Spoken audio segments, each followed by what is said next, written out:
Now, speaking of the government taking care of people and using our collective dollars to take care of people, I want to do a little history lesson here, Brian. I'm sure you're familiar with Davey Crockett, right?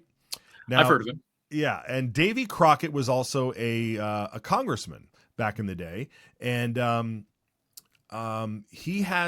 there's a famous tale that he told, a true story, and it has made the rounds in the free market, free economists circles for many years. And it's usually titled the "Not Yours to Give" speech. Now, for those listening out there, again, this is going to be a little bit of a history lesson. But who better to give us this little bit of a history than Senator Rand Paul himself? So during a debate on sending money, sending our tax dollars overseas to be used for whatever, whatever's going on over in the other parts of the world that we shouldn't be paying for. Senator Rand Paul hearkened back to Davey Crockett's own words when he stood up in Congress and pushed back on the notion of sending taxpayer dollars to fix things and to take care of things that are not the proper role of government. So we have this clip here of Senator Rand Paul delivering this. And it would be fantastic if we could just sit back and enjoy the good senator for the next few minutes. Davey Crockett only served 2 terms in Congress, but on one day in Congress, he was confronted with a bill to give money to the widow of a military officer. Davey Crockett arose and gave this speech.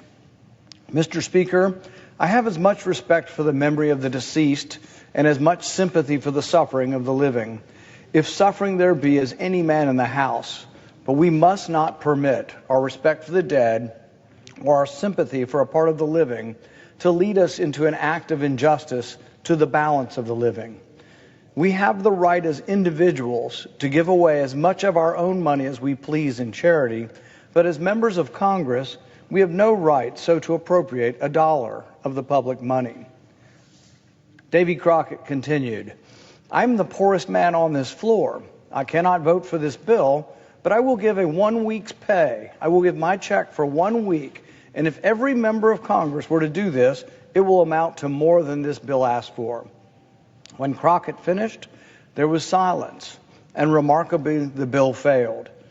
When later asked for an explanation, Davey Crockett explained. He said, several years ago, I was standing one evening on the steps of the Capitol when we saw a large, great light over Georgetown. It was evidently a large fire. We jumped into a hack and drove over there as fast as we could. In spite of all that could be done, many houses were burned and many families were made homeless. And besides, some of them had lost all but the clothes they had on. The weather was very cold. And when I saw so many women and children suffering, I felt that something must be done. The next morning, a bill was introduced appropriating $20,000 for their relief. We put aside all other business and rushed it through as soon as it could be done. Later in the year, when Davey Crockett was back in Tennessee, he ran into a constituent by the name of Horatio Bunce.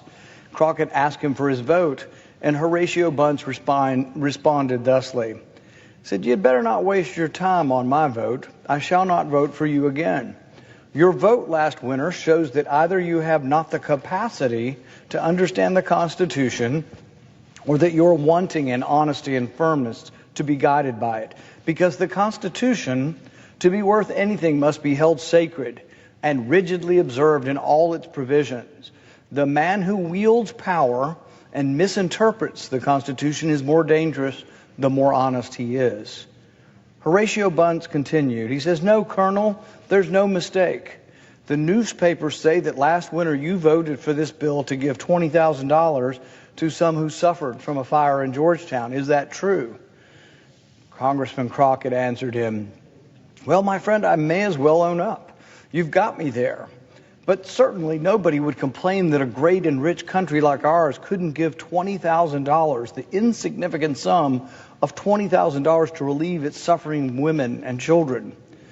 Horatio Bunce replied to Congressman Crockett. He said, "The power of collecting and dispersing money at pleasure is the most dangerous power that can be entrusted to a man. While you are contributing to relieve one, you are drawing it from thousands who are even worse off than he. If you had the right to give anything, the amount was simply a matter of discretion with you. And you had as much right to give 20 million as to give 20,000. If you have the right to give to one, you have the right to give to all. And as the Constitution neither defines charity nor stipulates the amount, you are at liberty to give to any and everything which you may believe or profess to believe is a charity, and to any amount you may think proper. No, Colonel Crockett, Congress has no right to give charity. Individual members may give as much of their own money as they please, but they have no right to touch a dollar of the public money for that purpose.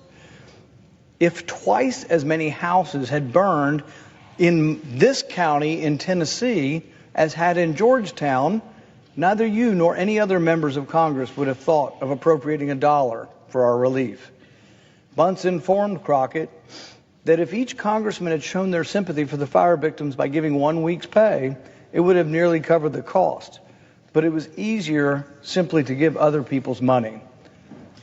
Bunce continued, the people about Washington no doubt applauded you for relieving them from the necessity of giving by giving what was not yours to give.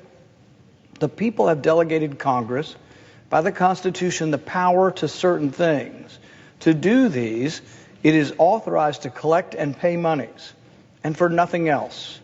Everything beyond this is usurpation and a violation of the Constitution. So you see, Colonel, you have violated the Constitution in what I consider a vital point. It is a precedent fraught with danger to the country, for when Congress begins to stretch its power beyond the limits of the Constitution, there is no limit to it and no security for the people. Well said there, Brian. I mean, and look at the mess we've gotten ourselves into from the federal government all the way down to the state level.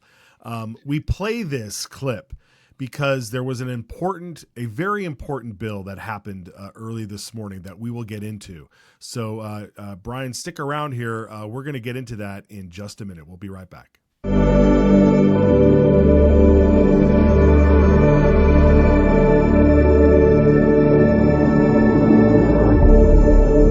That's exactly what happened. You want to pull the tape? You can pull the tape because we now got video.